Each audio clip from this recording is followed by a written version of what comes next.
La lucha permanente del cristiano contra sí mismo. Un sermón de Martín Lutero con fecha del 17 de enero de 1546. Texto base Romanos 12:3. Digo pues, por la gracia que me es dada a cada cual que está entre vosotros, que no tenga más alto concepto de sí que el que debe tener, sino que piense de sí con cordura, conforme a la medida de fe que Dios repartió a cada uno. Introducción. La fe produce frutos, las buenas obras. Os digo, por la gracia que me es dada, dice el apóstol Pablo. Y con esto nos da comienzo de su carta a los romanos una enseñanza respecto de las partes fundamentales de la doctrina cristiana, a saber, la ley, el pecado, la fe y la manera como el hombre es justificado ante Dios y alcanza una vida perdurable. Esto ya es cosa sabida para vosotros, lo habéis oído a menudo, y lo seguís oyendo a diario hasta que en este mismo momento. Hay, en efecto, dos cosas que deben enseñar y predicar.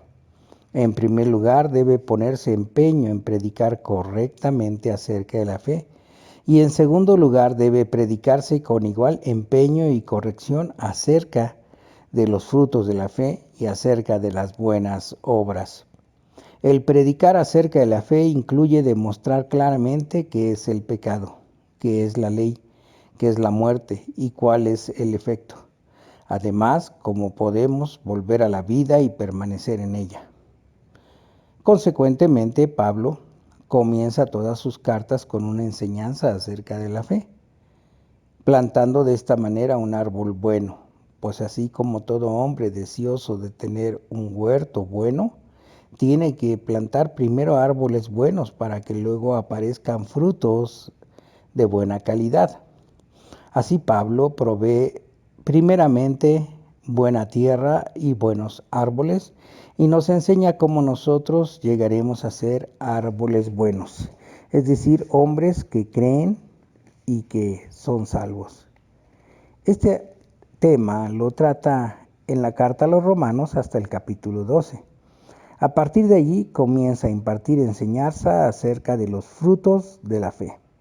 Y estas enseñanzas continúan hasta el final de las cartas, de esta carta. Con ello, Pablo quiere preservarnos de ser cristianos falsos, que solo llevan el nombre de cristianos sin ser creyentes de verdad. Esta es la práctica de las buenas obras, obras mandadas por Dios, ya en los primeros 3 mandamientos del Decálogo, pero en especial en los 7 mandamientos restantes. Pues una vez que hemos sido redimidos por la sangre y la muerte del Hijo de Dios, es preciso que pensemos en cómo vivir cristianamente como hombres pertenecientes no ya a esta vida pasajera, sino a la vida perdurable en los cielos. Habiendo llegado a la fe, no debemos volvernos a hacernos semejantes a este mundo, como advierte el apóstol poco antes en Romanos 12:2. No os conforméis a este siglo, sino transformaos por medio de la renovación de vuestro entendimiento. Esto lo digo por la gracia que me es dada a cada uno que está entre vosotros, es decir, entre los que son cristianos. A continuación, y hasta el final de la carta, el apóstol pasa revista a las buenas obras que los creyentes deben hacer. Comienza por los buenos frutos que los cristianos deben producir entre sí mismos, como si en el mundo entero no hubiera otro reino, sino el reino de la Iglesia cristiana, al cual ingresamos por medio del bautismo. Solo después, en el capítulo 13, habla de la autoridad secular y en el capítulo 14 agrega una advertencia dirigida a los fuertes de recibir a los débiles en la fe. Primer aspecto. Con el bautismo contraemos el compromiso de luchar sin tregua contra el viejo Adán. Sin más dilación, pues, el apóstol pasa a enseñarnos cuáles son las obras de los que profesan la fe cristiana. Ahora que somos creyentes, nos dice, hemos sido enriquecidos por medio de nuestro Señor Jesucristo y hemos sido trasladados del dominio del diablo y del mundo al reino de Dios, o sea, a la iglesia. Poseemos la palabra y los sacramentos. Fuimos bautizados. Somos hijos y herederos de Dios, hermanos y coherederos de Cristo, y nuestro destino es la vida eterna. Es preciso, por lo tanto, que pongamos máxima atención en aprovechar bien nuestro glorioso llamado y los dones que hemos recibido, pues aún después del bautismo queda en nosotros un fuerte remanente del viejo Adán. Como ya fue dicho muchas veces, en el bautismo recibimos perdón total de nuestro pecado, pero todavía no estamos totalmente limpios. Pasa como en la parábola aquella del buen samaritano, Lucas 10:29, quien llevó a una posada a un hombre mal herido por una banda de asaltantes. Pese a los cuidados que le prodigó al pobre hombre, no le pudo curar en el acto, pero le vendó las heridas echándoles aceite y vino. El hombre caído en mano de los ladrones sufrió un doble perjuicio. Le despojaron de todo cuanto poseía y además le golpearon hasta dejarle medio muerto. El hombre aquel habría fallecido si no hubiese venido el buen samaritano a socorrerle. De igual manera, Adán cayó en mano de ladrones y propagó el pecado a todos nosotros. Habríamos estado perdidos si no hubiera venido Cristo como nuestro buen samaritano, que nos vendó las heridas, nos lleva a la iglesia y cura el daño que traemos en nosotros. De este modo estamos ahora en manos del mejor de los médicos. Nuestro pecado está totalmente perdonado. Sin embargo, aún no desapareció del todo, aún no estamos enteramente limpios. Si el hombre no fuese gobernado por el Espíritu Santo, volvería a caer en su natural maldad. Estamos salvados, es cierto, no obstante, el Espíritu Santo tiene que limpiarnos a diario de nuestras heridas. Resulta pues que la vida en esta tierra es una especie de hospital. Los pecados están perdonados, pero todavía no estamos sanos. Por esto hay que insistir en la predicación, y cada cual debe tener mucho cuidado de sí mismo, no sea que su razón lo engañe. Fíjate en lo que hacen los espíritus fanáticos. No se puede negar que aceptaron la palabra de Dios y la fe. A pesar de ello están sumidos en el error, pues al bautismo ellos le agregan su propia inteligencia superior. Esta todavía no quedó aniquilada y ahora se hace la entendida de cosas espirituales y quiere que ella, con su sabiduría humana, tenga la última palabra en materia de sagradas escrituras y fe. El resultado inevitable es el surgimiento de herejías. Si fuésemos enteramente limpios, bien podríamos prescindir del ministerio de la palabra. Si no tuviéramos mancha alguno, no sería menester que se nos amonestase, así como tampoco los ángeles en el cielo tienen necesidad de preceptores, sino que lo haríamos todo espontáneamente. Mas en las condiciones actuales sí que tenemos necesidad de amonestación, cuanto hay todavía en la habitación de este vil cuerpo mortal, al cual a su tiempo se comerán los gusanos, y cosa aún mucho peor, habría merecido a saber a ser echado para siempre al fuego del infierno. Además, donde la gente se entrega a fornicación, vicios groseros, borracheras, adulterio, esto se nota sin ninguna dificultad, pero sí se hace presente la novia del diablo. La razón a esa ramera encantadora, pretendiendo ser sabia y creyendo que todo lo que ella dice son palabras del Espíritu Santo. ¿Quién tiene un remedio contra este mal? Nadie. Ningún jurista, ni médico, ningún rey o emperador. La razón es sin duda la meretriz más seductora con que cuenta el diablo. Otros pecados groseros se reconocen como tales, pero la razón No la puede juzgar nadie. Se cree invencible y propala descaradamente sus propias fantasías en cuanto al bautismo y a la Santa Cena. De modo que los que entronizan a la razón opinan que todas sus ocurrencias y todo lo que el diablo infunde en sus corazones es el espíritu. De ahí la advertencia de Pablo, como que también yo soy un apóstol y también yo tengo el espíritu de Dios, así os exhorto. Tú me replicarás, ¿acaso yo no soy cristiano? Perfecto, pero no confíes demasiado en ti mismo, porque el pecado aún no ha sido sanado y expurgado por completo. Por esto, tengo que decir, por ejemplo, a una joven, a una muchacha, no es posible que no sientas la enfermedad de tu padre y de tu madre, pero si das rienda suelta a este deseo, caerás en fornicación y libertinaje. Ahí es donde el Evangelio nos exhorta, no lo hagas, no cedas a tu concupiscencia. Por cierto, el pecado está perdonado y expiado, pero solo bajo la condición de que tú permanezcas en el estado de la gracia. De igual modo, nos está perdonada la restante iniquidad que aún reside en nuestra carne, pero todavía no ha desaparecido del todo. Todavía queda bastante inmundicia por expulsar, como sucedió con las heridas del hombre caído en manos de los ladrones. En este sentido es que tengo que hablar de la sensualidad, ese grave mal que todos los hombres sienten. Mas si un creyente hace caso omiso de la amonestación divina de resistir al diablo que le quiera hacer caer, éste no puede contar con el perdón de los pecados. Segundo aspecto particularmente aflictiva es la lucha contra la idolatría de la razón. Pero así como hablo del pecado de la sensualidad, cosa que todo el mundo entiende, así tengo que hablar también de la razón, porque está en el terreno de lo espiritual y me arroja a ceguedad y oprobio frente a Dios, como lo hace la sensualidad con mi cuerpo, de modo que la razón oculta en sus entrañas una impudicia mucho más bochornosa y una pasión mucho más baja que una prostituta.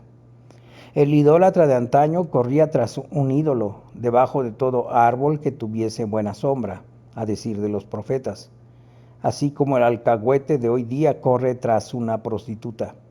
La Escritura designa la idolatría con el nombre de fornicación, apuntando con ello precisamente a la santidad y sabiduría de la razón. Qué lucha tremenda tuvieron los profetas con la idolatría, la bella ramera, cual venado arisco es muy difícil de atrapar. Se le puede perdonar a la razón su necedad, de la cual ella cree que es la justicia y sabiduría suprema. Se la puede encubrir, se le pueden poner límites. No obstante, ella no puede dejar de creerse con autoridad para emitir juicios en asuntos que son competencia exclusiva de Dios. Siendo así las cosas, debemos oponer enérgica resistencia a la razón, como los profetas que dijeron, no sobre los montes, ni en los valles, ni debajo de los árboles frondosos, es donde debe servir a Dios, sino en Jerusalén, allí donde está el lugar destinado por Dios mismo para la adoración, allí donde está su palabra. La razón por su parte objeta, yo sé que tengo un llamado, que recibí la circuncisión, que se me ha ordenado ir a Jerusalén, pero aquí hay una hermosa pradera, allá un majestuoso monte. Si instalo aquí un lugar de adoración al Señor, sin duda podré contar con el beneplácito de Dios y de todos los ángeles del cielo. ¿O acaso Dios es un Dios tal que se siente atado exclusivamente a la ciudad de Jerusalén? A esta sabiduría de la razón, los profetas le llaman fornicación, y lo mismo hace el apóstol Pablo. Idéntica es la situación entre nosotros cuando predicamos el artículo de fe de que se debe adorar solamente al Dios que es el Padre de nuestro Señor Jesucristo. O como lo expresamos en el credo, creo en Dios Padre y en Jesucristo su Hijo. Los que adoran a este Señor son los que permanecen fieles al templo en Jerusalén. Lo mismo vale para las palabras, este es mi Hijo amado, a él oíd, Mateo 17:5. O cuando se nos dice, hallaréis al niño acostado en un pesebre. Lucas 2:12. Este es el único, otro no hay. Pero, ¿qué nos interesa esto a nosotros? Nosotros decimos, ¿por qué se habría de adorar solamente a Cristo? ¿Por qué no venerar a la Santa Madre de Cristo? ¿Acaso no es ella la mujer que aplastó la cabeza de la serpiente? Por eso, óyenos, María Santísima, pues tu propio Hijo te tributa honor y no te negará nada de lo que pidas. Incluso San Bernardo se excedió un poco en su homilía sobre el texto. El ángel Gabriel fue enviado al decir: Dios nos mandó honrar a los padres, por esto invocaré a María. Ella rogará por mí a su Hijo, y el Hijo rogará al Padre que escucha a su Hijo. El mismo pensamiento lo expresa el conocido cuadro en que aparece Dios Padre lleno de ira y Cristo en actitud de juez. A su madre María le muestra sus pechos y él a su vez muestra al Padre airado sus heridas. Así es que María muestra a Cristo sus pechos. Esta es una argumentación muy propia de esa linda novia, la sabiduría de la razón, que nos quiere hacer creer María es la madre de Cristo y sin duda él la escuchará. Cristo es el juez inclemente, pero quizás pueda invocar a San Jorge o a San Cristóforo para que ellos intercedan por mí. No, nosotros fuimos bautizados en el nombre del Padre y del Hijo y del Espíritu Santo, así como los judíos fueron circuncidados por mandato de Dios. Pero así como los judíos crearon cultos de su propia elección en todas partes del país, como si Jerusalén fuera un lugar demasiado estrecho para Dios, así lo hacemos también nosotros. Por consiguiente, así como el joven tiene que refrenar su sensualidad, el viejo su avaricia, así hay que ponerle un freno también a la razón, que por naturaleza es propensa a la fornicación, o sea, a la idolatría. Mas si la mantengo en sujeción, no me podrá causar daño. Sin embargo, la razón es demasiado atractiva y su brillo nos deslumbra. De ahí la necesidad de que haya predicadores que orienten a los hombres hacia el credo de los infantes cuando confesamos: creo en Jesucristo, que fue concebido por obra del Espíritu Santo y nació de la Virgen María, en el Cordero de Dios que quita el pecado del mundo. Juan 1:29. Nosotros, claro, quisiéramos añadir: y creo en San Jorge y San Cristóforo. No, de ninguna manera. Solamente con respecto a Cristo se dice: a él oiréis. Mateo 17:5. Y solamente con respecto a él. He aquí el Cordero de Dios que quita el pecado del mundo. Juan 1:29. Ni de María, ni de los ángeles, ni del arcángel Gabriel se dice tal cosa. Por esto debo quedarme con mi sencillo credo aprendido de chico. Con él puedo defenderme contra todas las artimañas de la razón. Algo similar ocurre cuando los anabautistas nos dicen: el bautismo no es más que agua. ¿Cómo puede el agua, que sirve de bebida incluso a puercos y vacas, hacer cosas tan grandes? El Espíritu tiene que hacerlas. Lo oyes, ramera miserable y leprosa, santa razón. Escrito está: a él oiréis. ¿Qué dijo él? Y haced discípulos a todas las naciones, bautizándoles. El que creyere y fuera bautizado será salvo. No es el agua solamente, antes bien, el bautismo te fue dado en el nombre de la Santa Trinidad. Por eso ten cuidado con la razón. Ponle un freno. No permitas que dé curso a sus elevadas ideas. Tírale barro a la cara para que quede cubierta de vergüenza y dile: ¿olvidas que aquí estás hablando del misterio de la Trinidad y la sangre de Jesucristo? Lo mismo dicen los sacramentarios a propósito de la Santa Cena. ¿De qué nos han de servir el pan y el vino? ¿Cómo puede el Dios omnipotente encerrar su cuerpo en el pan? Vaya una sabiduría. Tan sabios son que nadie es capaz de convencerlos de que son unos tontos. Si alguien pudiera meterlos en un mortero y triturarlos hasta reducirlos a polvo, ni aun así se apartarían ellos de su insensatez. La razón tiene que ser ahogada, y realmente es ahogada en el bautismo, y toda su estúpida sabiduría no le podrá hacer daño, con tal de que preste oídos al Hijo amado de Dios, que nos dice: tomad, comed, esto es mi cuerpo que por vosotros es dado. Sí, este pan que se te da en la boca, de este yo digo que es mi cuerpo. Esta palabra mía debes oírla y aceptarla. Basándome en esto, yo echo por tierra la razón y su sabiduría y la pisoteo y le digo, cállate, ramera maldita. Tú quieres seducirme a cometer fornicación con el diablo. Así, mediante la palabra del Hijo, la razón es purificada y liberada. Amén.